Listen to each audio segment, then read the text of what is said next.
special guest Stuart Reiman. But first, here's a quick tip from our friends at Viper. In commercial kitchens, clean coils and evaporators are essential, and Viper's NSF registered products are the best choice. Safe, effective, and formulated to keep kitchens running smoothly. So thanks, Viper, for helping out and supporting the channel. I use Viper in kitchens every single day. Anytime I got to change clean a coil, put some pipes together, use Nylog White.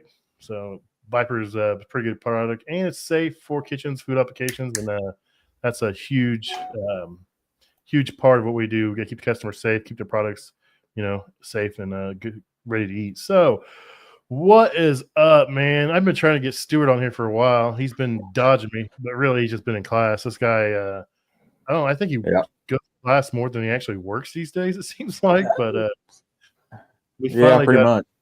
So, Stuart is I'll just let him tell you. Stuart, who do you work for? Where are you from, bud? I work for HVACR Restaurant Service out of the Tulsa, Oklahoma branch. I've been here about 13 years. So that's the only company you've done food service work for is HVACR, right? Yeah. Cool. That's pretty good. 13 years in one place, especially learning. A lot of times in this industry, guys will get a few years in, and they kind of get I don't know if it's ego or bravado or whatever, but they get pretty decent at what they're doing, and they either want a lot of money, or they jump to go chase money or different things. And but be 13 years at the place you started at is a pretty cool accomplishment. So hats off to you, man. Yeah, I mean, they seem to pay me pretty decently for what I do, so I figure I just keep sticking around. Yeah, that always helps, man. You like what you do and make decent money, you can't really complain at that point. That's why I've been married 20 years. Same here. I just 21, so that's cool. We followed each other on all the social medias for a while now, and I noticed here recently you started putting out a lot more content. We talked a little bit about that. Breaking up. So I've been following you for a while, and I noticed you're putting out a lot of content here lately. And it's really cool to see because you're doing it from a POV perspective. You got a little camera, you're wearing your shirt, and it's really cool to see some of your repairs. So what really inspired you to start doing that? I mean, a lot of it's going to be showing my technicians the longer videos and showing them how I did certain things, certain ways that stuff should be done. But I really enjoy doing the quick auto edits and posting them up on the TikTok and Instagram and stuff. So you're putting longer format. Are you putting longer format up on YouTube, or is that something you're gonna be working on here soon?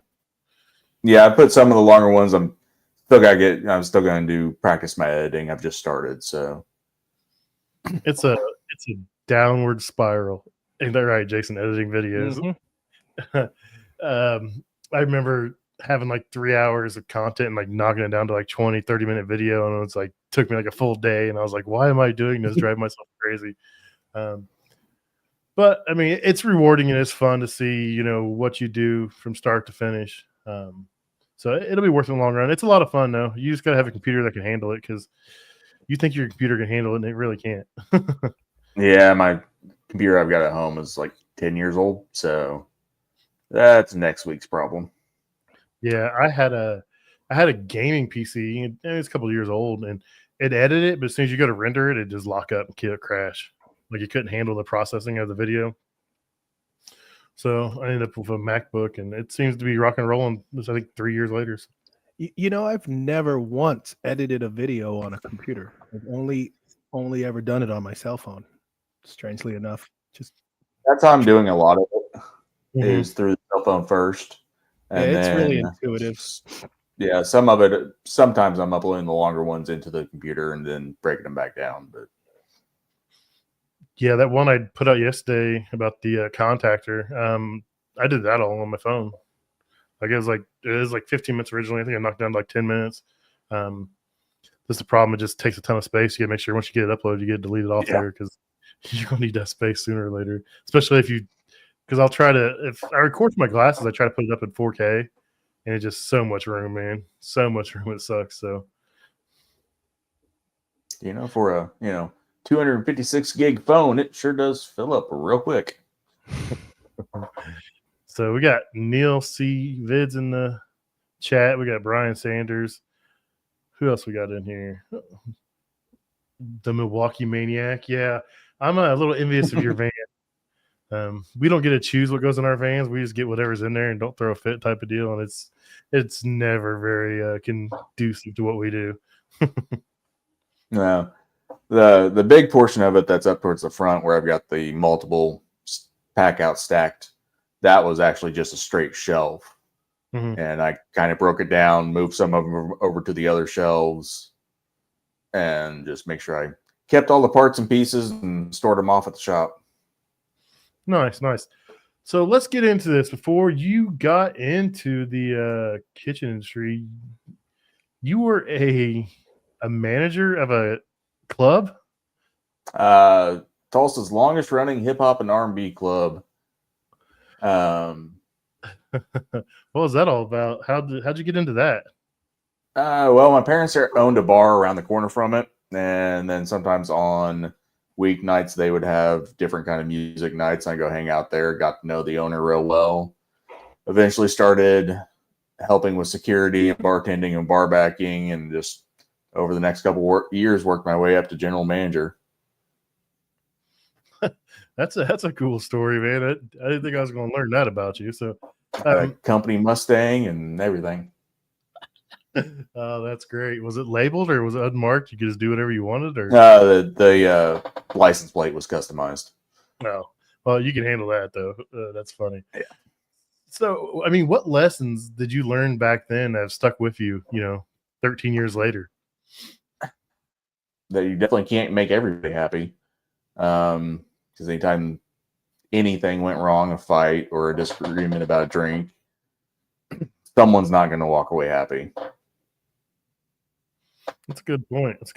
We run into ticked off customers every day, and we do our best to diffuse the situation, and sometimes you can't win. So it's a good point. So what made you decide that enough is enough of the club life and you were ready for a change? A lot of it was just the always being busy on the weekends, never having any of my weekend time, especially when stuff shifted around and we started being open even more nights. I decided to get out of it. And at the time, my brother was working the parts counter for HVACR. So he got me the foot in the door to become a helper, and then just took off from there. Nice.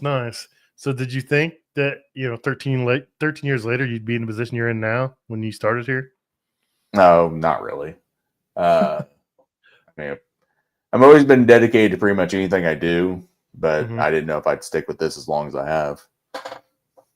That's cool. So how was the training regimen for you, when you first started? You said you were a helper. So did you just ride with somebody for a period of time and they just teach everything they knew, or how'd you come up with Pretty that? much. We had 2 senior technicians. One's retired. The other we've got mainly doing shop calls right now just because of health problems. A lot was hands-on. And then back then, it seemed like the factories were putting out a lot more classes in OKC and Dallas. So it literally, that first year, I was probably going to a class a month. Nice. Yeah, that Dallas market, man, and it seems like there's even more companies going to that area to have a hub. Yeah. I think, you got Middleby that's absolutely killing it, and then I heard there's other manufacturers coming to that area as well. So Well, Wellbill's putting their own yeah, innovation kitchen down there too. yeah. Where do you go? That's cool. So it's even more training opportunities for you. You were up not too far from me last week or the week before, weren't you? Up in Ohio. Yeah, week before I was in Eaton, Ohio for Henny Penny. Yeah, that's not too far from the Indiana border. I've driven by that facility many a times. Never been there. I haven't done any penny work in 15 years, probably. Henny Penny does things a little different. Yeah. So you have to be affiliated with their distributor network to get training type thing. Yeah, it's super weird. I mean, occasionally I'll run a call. Some Arby's calls generally is what I end up running somehow. Generally it's a filter issue. It never fails. I can't get an easy one. Give me filters. So That's cool. That's cool. So, what was some of the harder things you came across early in your career? Like in the first year, what were some of your struggles and your successes you had?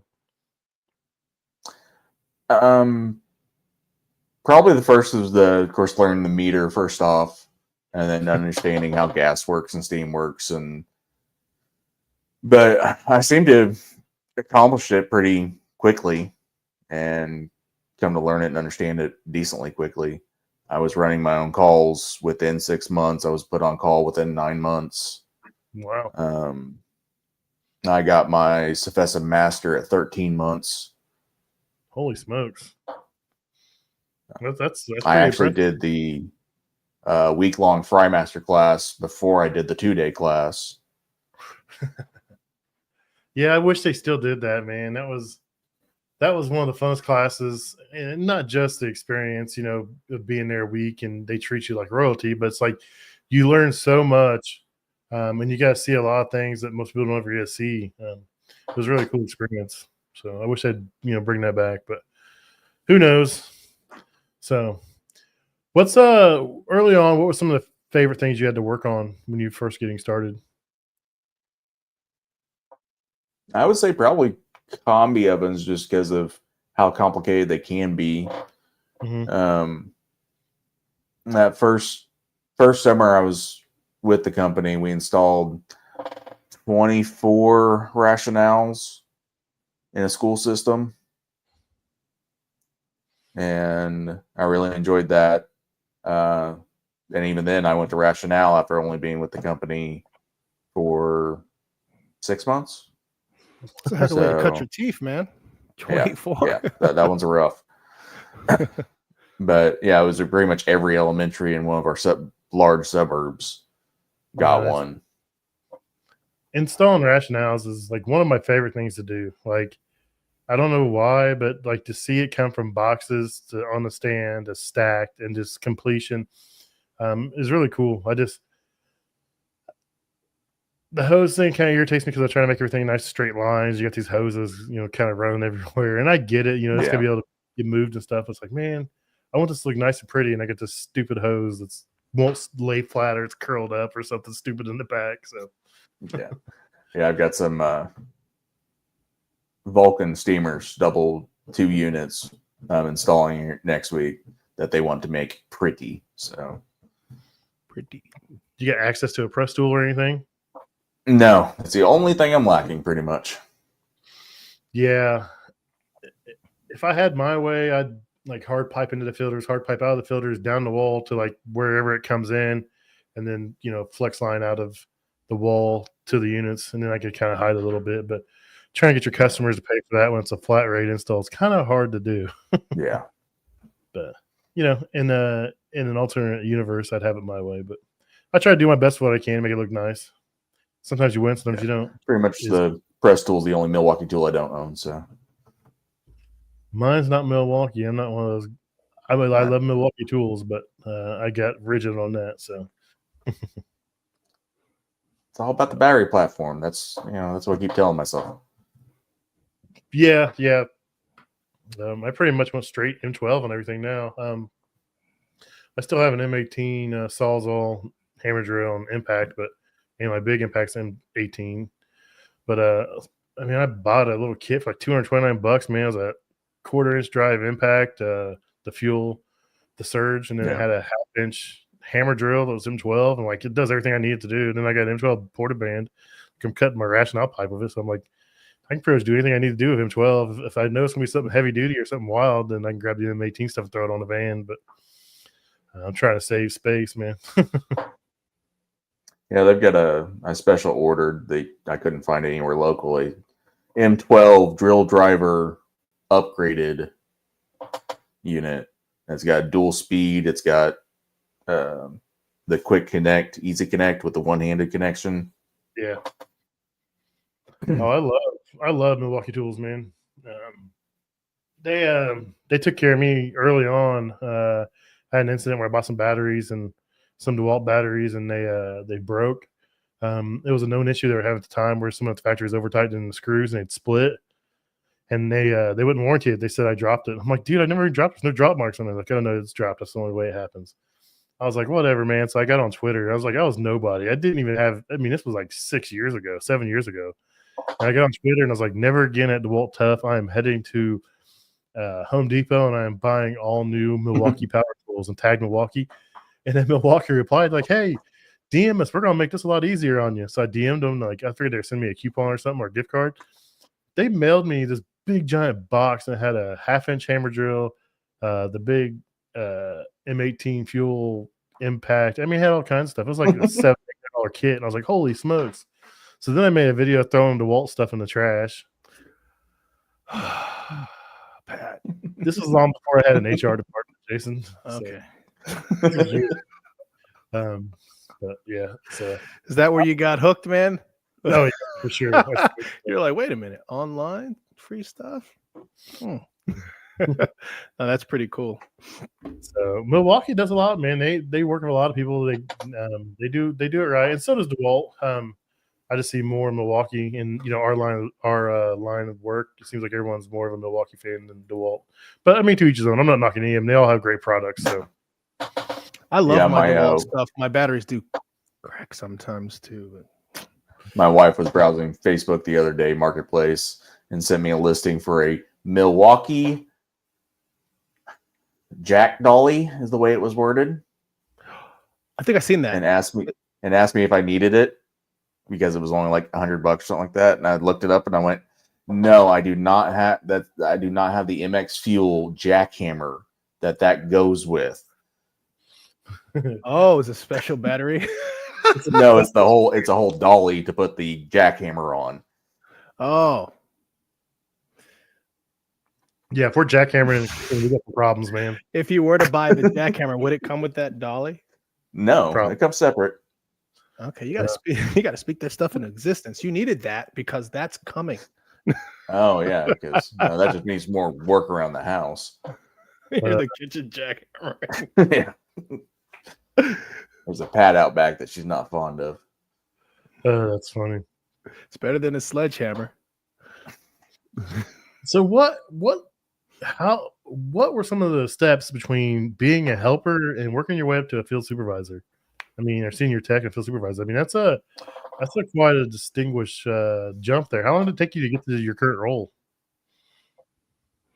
I'd probably say about 8 years, where I could confidently say I'm the one go-to. A lot of it is investment in my tools, because then I'm the fixer. I'm the one that's got the tools to do the specialty jobs, to do all the installs. A big part of it was the little extra things around the shop of organizing things, cleaning up things, getting things ready to go for dump runs or scrap metal runs. Just making sure that even if we were slow, putting in my full 8 all the time. That's very good. Just being recognized for that kind of thing. That's the same thing, I did. I did 5 years before I came to where I'm at now. I've been here 14 years, and those first 3 to 5 years, like, I was the guy that wouldn't say no. I was the guy, you get a night install, you got a night job, you need someone to go here, do this. I was the guy that did it just because I was struggling. I didn't, 5 years in, I thought I knew everything. I thought I was, what I am now, and I'm not. I wasn't, and I'm still not where I want to be. But, being willing to take on that stuff and do those things just shows that, you have that desire and that want. And, it just takes that right person to see it and then to help you get where you want to be. I know, like, I bring a trailer back. If I take the trailer out and I bring it back and it's got grease on it, and I put oil dry on it, I clean it up, I sweep it out, and nothing drives me more crazy than when I come back to the shop and there's 4 sets of ratchet straps just wadded up in a ball and just left on the trailer. I'm like, you didn't find those like that. I was like, who had the trailer last? I'm like, sending out a company-wide email, hey, come back and make sure you roll up the straps and put them up.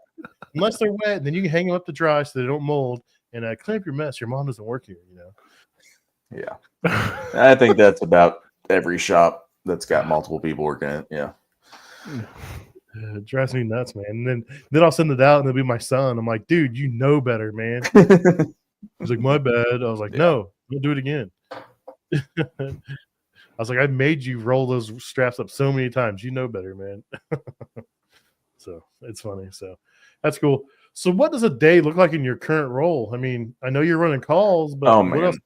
man, it's back and forth between installs, following up with disgruntled customers that need something fixed, following after my other technicians, and then back to installs, and then back to special projects. It jumps around all the time. So you never know what you're going to do. Just wherever the need for you arises, you go. So pretty much. I mean, even though I don't do refrigeration, there's been quite a few times I've had to go help them with something specific during installs or during evap changeouts where we had to drill out an orifice because it was being double orificed, just the way the equipment matched up. So nice. This sounds like well-rounded. You can do about anything they ask you to do. And I know you said you don't do refrigeration. Do you want to learn refrigeration? Yeah, I'm working on doing. In Oklahoma, we have to have our journeyman's license. Oh.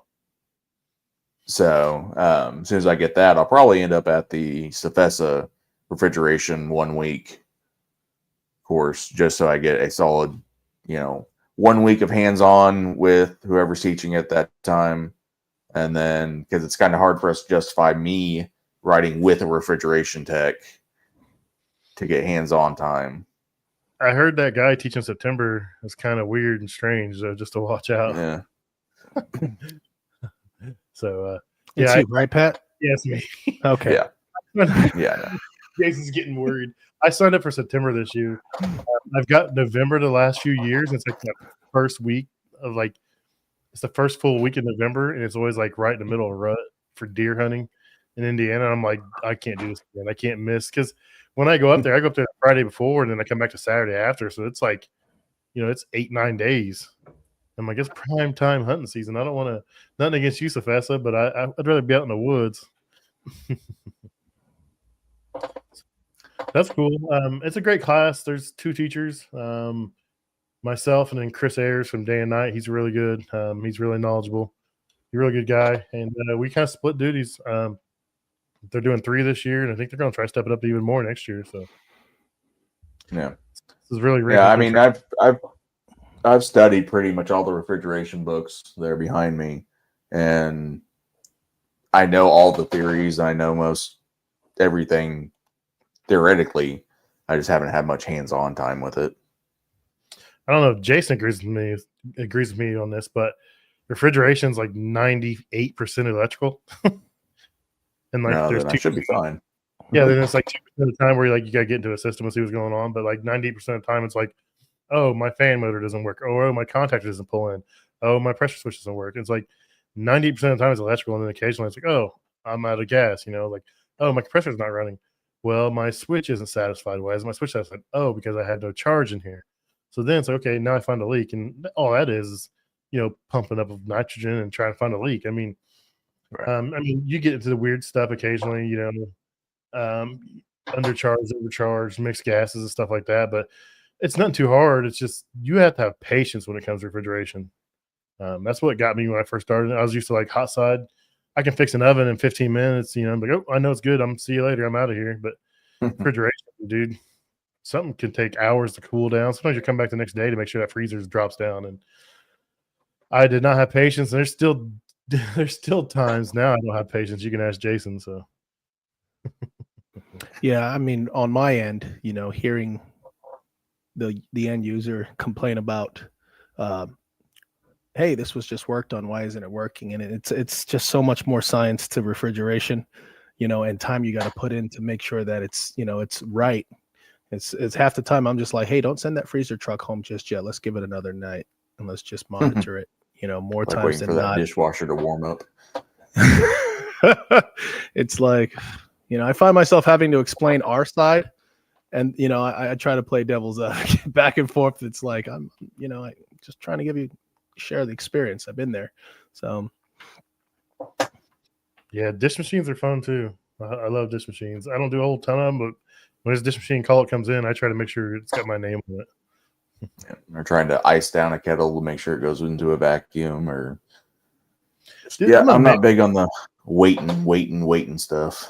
But I'm amazed at how many guys don't understand that those kettles have to be in a vacuum. Like Yep. they're blown away. They don't have any concept. Like it has to be what? I'm like, yeah.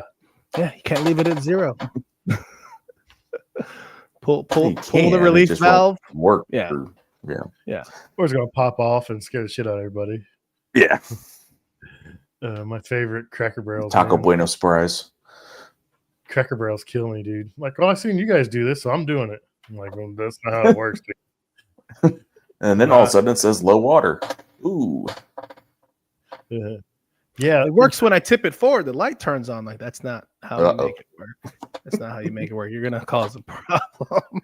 at least my Cracker Barrels have cases and cases and cases of distilled water for those little warmers. Like, so I don't. I used to like I'd go to like, oh, I got a Cracker Barrel kettle call. I better stop and buy some distilled water. And now I'm like, I ain't gonna do that no more because they have cases of it now with that little warmer. No. So that's the only good thing about them. So how do you balance the demands of being a tech in the field and some of your other roles?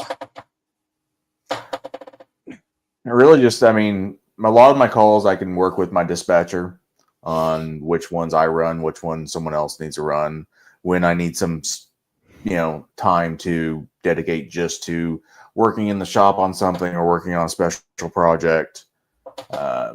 He works with me really well. And of course, I've got the backing of my branch manager to pretty much do what I need to do to get done, because a big part of it is also I do a lot of the maintenance around our building. And when something's wrong around there, it's got to get done. Nice. That's it really is a team in the office. You hear guys sometimes complain about the dispatcher doesn't listen or the managers don't listen, and that just breeds hostility and everything else. Everyone needs to be focused on the same goal, and that's taking care of our customers. And if we're all focused on that goal, everything else should be easy. Yeah. My now branch manager has been here a few years longer than me, but he's actually younger than I am. And his dad was our service manager before he passed away a few years ago. So me and him have pretty much grown up in the company together, and it makes it really easy to work with each other. That's cool. That's a great dynamic, it sounds like, in your office. So, I'm a huge proponent of someone in the office having a technical background so they can at least, understand what the guys are going through, or have some sort of an understanding. If a guy calls in, I'm having trouble with this and this, they may not know the answer, but they know how, they've been in that situation where they're struggling with something, and they know how to help them in some way or another. So, yeah, no, it's been very helpful for him to be able to take calls from other technicians while I'm, extremely busy or something. He does a lot to help out on the parts side, or part sales side, because we have a full warehouse and, sell to the public. So any of the girls that need help identifying a part or, making sure something's going to be right, since he's got the technical background, it really helps out there too. Yeah, I don't know how many times I've gotten a FaceTime call from my boss, like, is this the right part? Because it doesn't look like what it says it is. I'm like, show me a picture. I'm like, no, that's not right. You got another one in stock, or look on Parts Town and put that part number in and look, and it'll show you what it looks like, because that's not a thermostat, or that's not a contactor. It's always fun. Yeah, you see that little black cap on there? That means LP, not natural. Yeah. So I know you like tearing stuff apart and building some training boards. I do. Where did that come from? Boredom. Curiosity, see if I could do it, because especially since I try to make sure that my training boards actually fire and produce fire. That's what I really enjoy, is the fact that I can actually shoot fire out of them. Yeah, I seen that one. You had some videos of that one, and it's pretty cool. It's shooting fire and adjusting the. Yeah, I've got a full 3-burner convection oven up on a board. I've got ignition system ripped out of a Blodgett combi oven. And then what else I've got the water level control, a 3-probe water level control. I've got a centrifugal switchboard. I've got a couple others. And I've also got quite a few full units with all the panels pulled off of them and sitting on carts at the shop just for training. That's cool. Hands on and being able to show them, outside the unit how things work, and you can follow, the path of the wires or the tubing and stuff. It really makes it easier for some guys. So, are there any moments? Go ahead. No, I really like to, if I get a call from a technician and they don't seem 100% confident in what I told them to do or how I, came to that conclusion, I like to have the training boards back at the shop, catch them at the end of the day and go, this is what you were looking at, and this is what I was thinking, and this is how I got there. Yeah, that's a great tool to have and to walk them through it, because you can't always run out to the job site where they're at and help them. I mean, you're tied up fixing stuff or doing other things, and they got to learn somehow. So I'm a firm believer in asking questions instead of, I may know the answer, but I'm not going to tell somebody the answer. I will ask some questions and kind of guide them there. That way they seem to learn a little better, because, you can give them the answers and all they're going to call you for is more answers. Yeah. So are there any moments where you were helping a tech and they had a breakthrough and, that you were especially proud of, or, you seen someone turn that page because of something you taught them? Oh yeah, it happens decently often, actually, because I do try to explain the why and how something is happening, not just, oh, that's bad, it's, break it, no, or replace it. With the Pitco relay boards, I walk by and you hear that buzz right there? You hear that buzz? That's going to be a bad board here soon.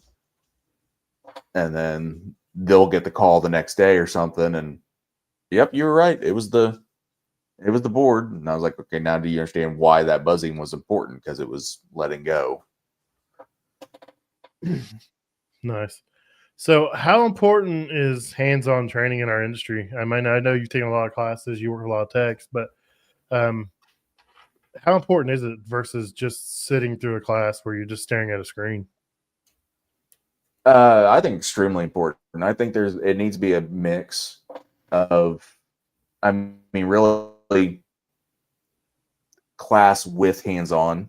That was a big thing that Henny Penny was promoting, is a lot of the things, everything I did the other week was, there was the unit we were talking about sitting in front of us. They didn't have anything that wasn't, being discussed, not in the classroom, with the full set of tools and everything that we could work with. But I really think it needs to be a good mix of class and hands-on, and maybe not so much the time spent in between calls riding the truck. I think some of the greener techs really do need a little bit more in a hands-on classroom environment earlier in their careers. So what's a good mix? 50-50? I'm trying to get to about 70-30 for my refrigeration class. So 70% hands-on, 30% in the class. And when I teach, if I'm covering something, I see guys struggling, we'll get up and I'll go back and I'll find a mock-up or something we have and show them in person versus just stand up there and talk about it. It seems to work out pretty well for me. One of the ways I would like to see things going is, because a lot of it is, I can teach a lot of the mechanical. I can teach someone to be mechanical usually, if they've got an open mind about it and the willingness to study on their own. But a lot of it has come down to attitude. So I think still putting them out in the field, ride-alongs for about 90 days to see if they're even got the proper attitude for this industry. Because yes, we do work alone a lot. We do work with just the machines mainly, but we still have to interact with our customers. We have to interact with our coworkers.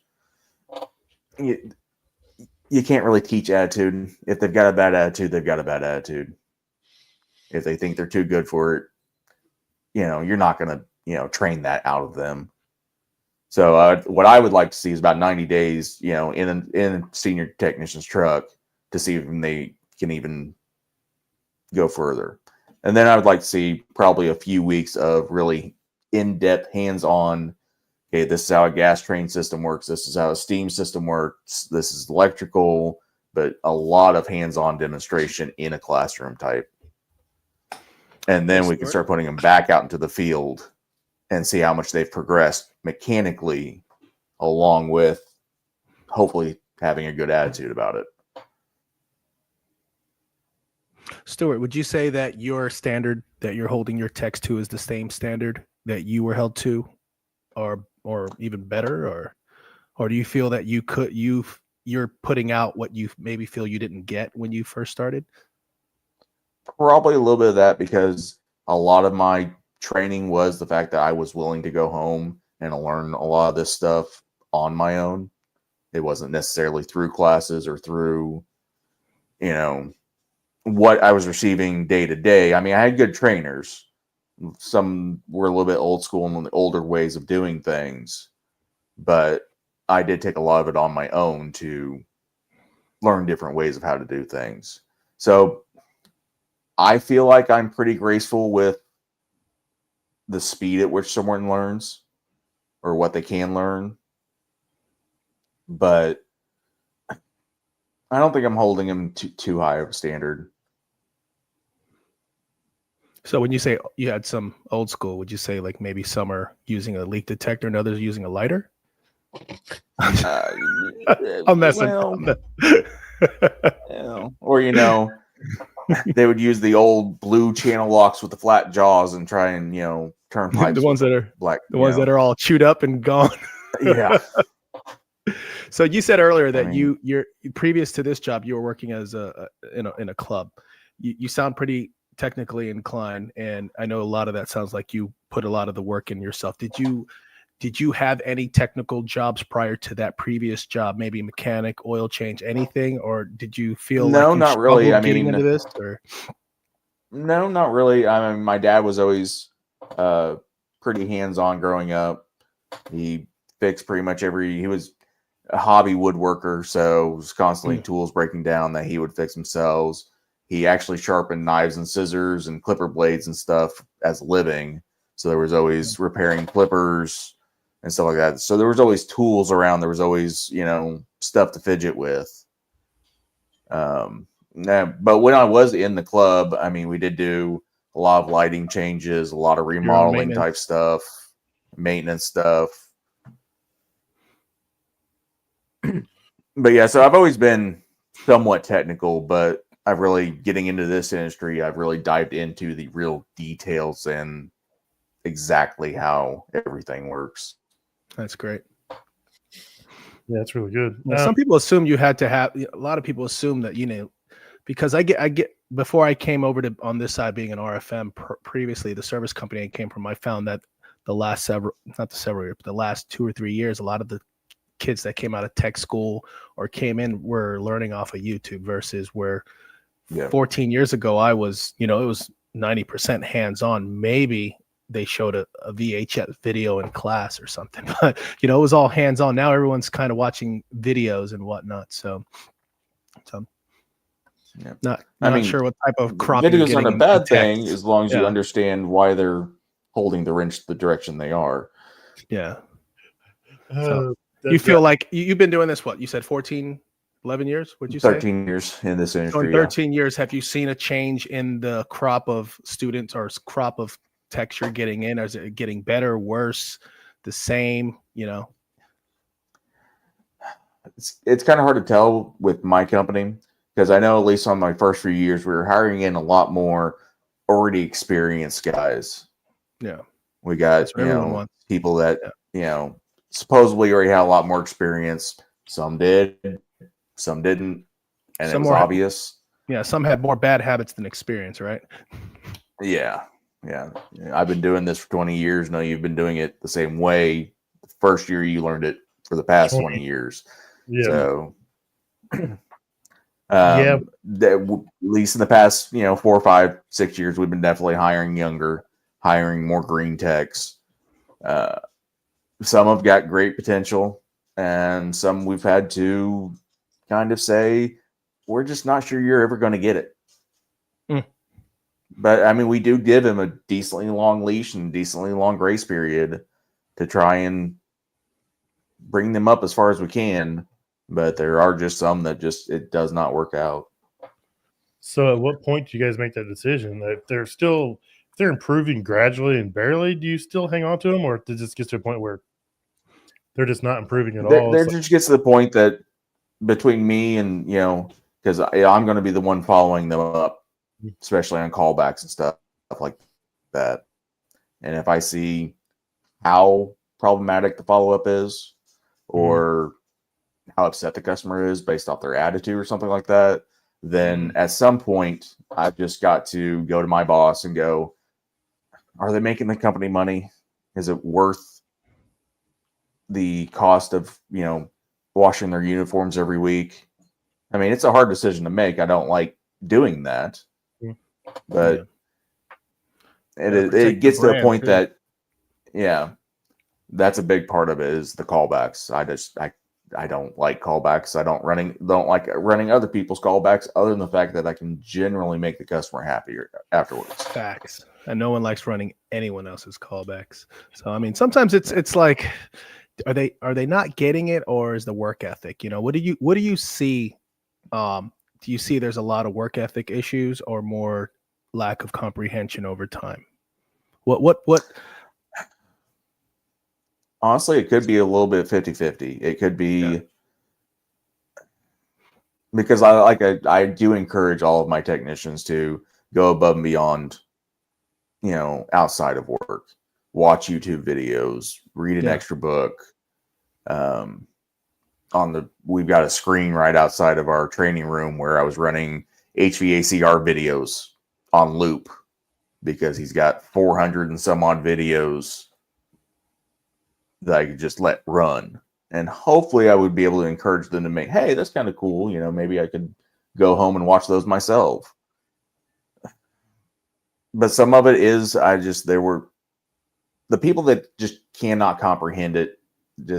I don't think are ever going to make it in our industry. Yeah. Because it's just going to create too many callbacks, too much. I can only cover for so much before I get frustrated, and then I need to take it, up a level. Yeah. And at what point are they not, I think on top of all that, you have to make a decision of safety, not just for the company's brand, but for them. I mean, if you're going to sit there and continuously make serious mistakes, I mean, when are you going to hurt yourself or someone else? So, customer interactions is probably one of the biggest things I see struggling with, especially younger people right now. I've got two of my sons working with me. One's actually probably the top tech in the branch as far as numbers go. And then his friend just came on, but I noticed with, the 18 to 23-year-olds, man, they've grown up with that phone in their hand, and it seems like they've kind of lost that interaction component with people because it's always been over the phone. It's been, little messages on text or social media and stuff. And I think that's been the biggest struggle I've seen with like my boys personally is like get them to talk to people. And then, I didn't like talking to people when I first started doing this either, but I learned that when I got better at talking to people, I had better outcomes because people were more forgiving to my mistakes, not being able to fix it if I explained it in a way that they understood or treated them like a human being. Oh yeah. That's I mean, a technician just walks in and goes, oh, yep, it's broke. I'll actually have to order something and I'll be back. It doesn't reassure the customer that you actually know what you're doing or that you're, creating a good brand. I do like to go in and, all right, so the linear actuator's bad. It's the part that lifts the platen. It's going to be, it's about $800 right now. So I'm going to go ahead and write up an estimate, get it sent over to your boss so they can prove it real quick, and we'll get you taken care of as soon as possible. I do like to have some, as much as I, am not big on some people, I do like to at least make sure my customers are reassured that we are on top of it. Yeah, more is more, in my opinion, when it comes to communication. Yeah, I'm a guy that writes a freaking story for my notes, and my boss gets mad sometimes. I'm like, but you never have to call me and ask me what I did here. Yeah, it's a good record. Yeah, and we've had an episode that's going to be the third steam well on the left on the north end of the kitchen. That is right next to the convection ovens. That thermostat's not going in the wrong well. Yeah, we had that episode where we talked about communication, where you could be a master tech and you're not great at communication and talking to your customer and stuff like that, and then you could have a tech that's struggling but is very open, very communicative, and you'll find that they get a lot more grace and trust versus someone who's a master tech who you don't speak. So, they're assuming the worst about that technician, because they just want to get in and get out. They're not personable and whatnot. Right. So, we really push on communication. Nice. The chat's talking about your cat. They thought it was going to fall off the cat tower back there. I'm just scrolling through some notes. I was watching the cat. I'm like, man, that's a nice stand. I was just talking to my wife not about that one. cat. That cat's my skinny bounce around the house cat. That's funny. That's great. I love chat. They're just like on some little tangent. I'm like, what are they talking about? Oh, it's the cat. It's funny. That's his real name's Jack Daniels. We call him Jackass. Nice. So, any particular equipment or tech trends that excite you or frustrate you, you see coming or are you working on now? I mean, the automation's pretty cool. Definitely seeing the robot arms down at the MIC is pretty cool. And of course, being a senior technician, I want to be that technician that gets to meet out with the engineer one day, get the specialty tool set, and let that that automation engineer show me how to fix it next time. That stuff's really cool. There was some interesting stuff at Henny Penny that's going to require a little bit more delicate mechanical aptitude, not just a swap this part, swap this part, swap this part. It's going to be a lot more just understanding the delicacy of how bearings work and how things move. And Nice. But yeah, really automation is going to be pretty interesting. Henny Penny roll something out new? Not yet. Not yet. Okay. Jason, Henny Penny's my favorite fryer to work on, at least. Jason, the Henny Penny. They're pretty nice. They are. You can definitely tell that the technical department was involved in some of the engineering and design. Yeah, or an engineer actually cared about it being serviced and tech friendly equipment. I love it. So, what is one tool you cannot live without in the field? Well, what's in my wear pouch every day on my hip? And that's going to have 10-in-1 needle nose with wire strippers, a little pair of Nipix, and pocket thermometer. Didn't even hesitate. Oh, and a small crescent.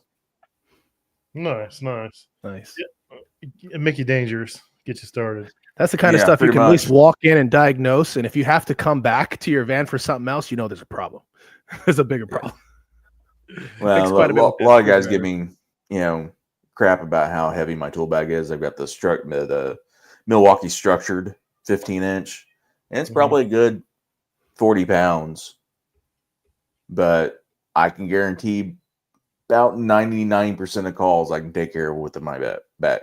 With my bag. That's the way I am. I got on that roof the other day, and I had to climb up like 3 sections of ladder on the side of the building, and Oof. I carry that Vito Wheeler XL, that big giant thing. It weighs like 60 pounds. I was like throwing stuff in my pocket. My pants are falling off. I'm like, I gotta get something better set up if I gotta start doing roof stuff more often, because this is not gonna work. Yeah, I definitely have thought heavily about whenever I start to do refrigeration about how I'm basically going to have 2 different bags. One for refrigeration, one for hot side. Yeah. So, yeah, but the first tools you just mentioned in your quick pouch, that works for both. So, yeah. The only thing it doesn't, it's like your refrigeration wrench, and then whatever probes or gauges you use. I mean, everything else is pretty much the same. So, how did you come up with the nickname Kitchen Cowboy for your YouTube and social media and stuff? It's more just random.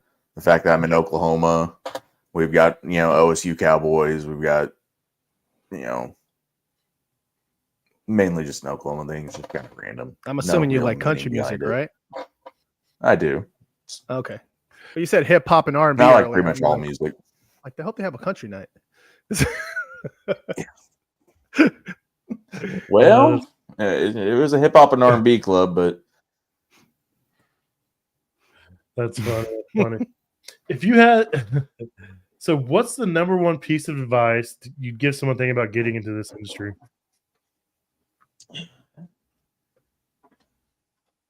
Take the time to learn outside of your day to day. Even if it's just 15 minutes to watch a couple videos when you get home, or listen to a podcast on the way home. I mean, I listen to, even though I don't do refrigeration, I listen to 4 or 5 different refrigeration podcasts just to get more of a feel for the industry, more of a sense of what tools are using. Of course, I really like Adrian's review videos and his podcasts because he goes really into the tools of that trade and what he thinks about them. But it's really more about just taking just a little bit of time to educate yourself further than what you learned just that day. Yeah, I say it all the time. Your employer is only going to train you on what they need you to do. Like, they have a need to fill, and they're going to train you to fill that need. If you want to do more, you really got to take it on yourself. Yeah. So I tell kids, I'm like, listen, a lot of the younger folk, they spend quite a bit of time on video games, scrolling, playing around on their phone. I'm like, that same energy you can put into a little bit of, 15 minutes here, 20 minutes there. You have to translate it into money for a lot of these kids. It's like, the more you add on to your credentials and your experience, it's more money. It's more money, Yep. The more I'm sure there's a lot of, companies that don't like to, at least from the manager side or salary side, they can't really tell their employees, no, I need you to go home on your own time, do this, do that. That's becoming a lot harder nowadays with some people. But if you do it yourself and express to your management that you are progressing, I just think it goes a lot further. I agree. Yep. Shows initiative and drive, shows determination, man. It goes a long way. It's more than just they're learning you're doing. It shows that you want to be more and you want to be that better person. So it's a good way to put it. How can we as an industry do a better job educating and attracting the next wave of technicians? Well, and of course, everyone says, like, Josh Zolan or one of them says we need to get into the schools when they're younger, try and attract, career days in middle schools, hopefully push, high schoolers towards a tech school. Because like when I was in high school, we had the option to go to a half-day tech school. Vocational. And I did, vocational. Yeah. And again, it's really at least specific to our industry, open our fields to mechanics, to welders, to, not just the kids coming out of vocational HVAC, but others that are already mechanically inclined, and really, again, hope they have a good attitude and be able to teach them our trade. Yeah, I have a hope that they're going to I'm hoping and I'm praying literally that they're going to bring shop class back. I had shop class in middle school and high school, and it's something I really miss, and I really wish they brought it back, and I'm hopeful they will. Shop class was an absolute blast, man. I loved it. 7th and 8th grade, we had to do shop. We did home ec, and we did home ec and computers, because computers were so big back then. So we had to do we split that up, 3 ways for 7th and 8th grade, and I learned a ton. Home ec wasn't my favorite thing to do, but I had fun in there. Hang out with friends and goof off, and learn how to sew. That I'll never sew anything on ever again. But it was all skills that you may need one day, and these kids don't get that opportunity anymore. Yeah, you say that, but I sewed up a ripped apart dog toy last night. That's awesome. That's funny. That's awesome. I love that. That's cool. So no, yes, shop class needs to come back, and I did a vocational thing too. I did 2 years of electrical. That's how I got started in the trades, and I transitioned over into this. And I'm thankful for my electrical background because it helped me understand a few things. But I think shop class vocational is where it's at. No. Yeah. I'm just worried about the litigity, Litigity? the liability of Oh, liability. just the liability factor nowadays. Yeah, I just Porky Pigged that. Yes, I did.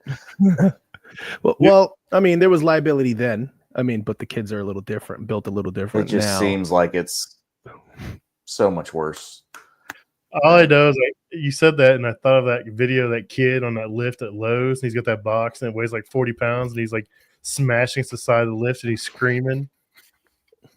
Oh, I haven't seen that. Send that to me. I'll have to find it. It's hilarious. It's box on the shelf, and he's up there, and it's like getting pinned against the side of the lift, and he's screaming and crying bloody murder. And I was like, yeah, I could see a kid doing that. Because I think electrical, man, we were in classrooms changing ballast with power on with kids in the classroom on a lift. Hell And, yeah. you know, I was blowing strippers up. I was tripping breakers. I was doing all kinds of stuff. And there's kids in there, dude. I'm 16, 17, 18 years old doing this. I was in the parking lot getting shocked by 277 because the light wasn't on because the photocell killed one leg, and I didn't know that because no one explained it to me. So I'm in there cutting stuff, and all of a sudden I get 277, and I'm dancing. You know? And how many years ago is that? 26. Exactly. Yeah. Yeah. I know. That's how you learn. That's how we learn, man. That's our generation, bro. This is fun. All right, we are coming up on a full hour, man. I really appreciate you coming on, telling your story, talking about how you went from, you know, running a nightclub to fixing fryers, ovens, combis, and now learning refrigeration. It's a pretty cool story. I mean, we all end up in the trades in our own little way, our own little path, and it's amazing to see that, you know, we can succeed. We don't have to follow that mold. We don't have to go to college. We can make something of ourselves just by hard work and determination. So I love hearing stories like yours, Stuart. No, he froze up on me for a second. Oh, you're good. Do you want to tell everybody where they can find you at? I know I want to start promoting your social media and YouTube channel because I see you putting out a lot of stuff. I know you want to start doing some longer format stuff. I'm looking forward to that. So you want to go ahead and promote where everybody can find you? Yeah, I think on Instagram it's Kitchen Cowboy 918, and then mainly I'm probably going to be mainly on YouTube at Kitchen_Cowboy.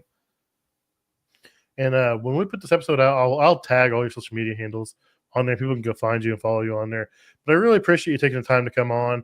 I know you're on call and you're just waiting on that phone to ring like me right now. But I appreciate you. Have a good night, man. All right, you too. See you guys.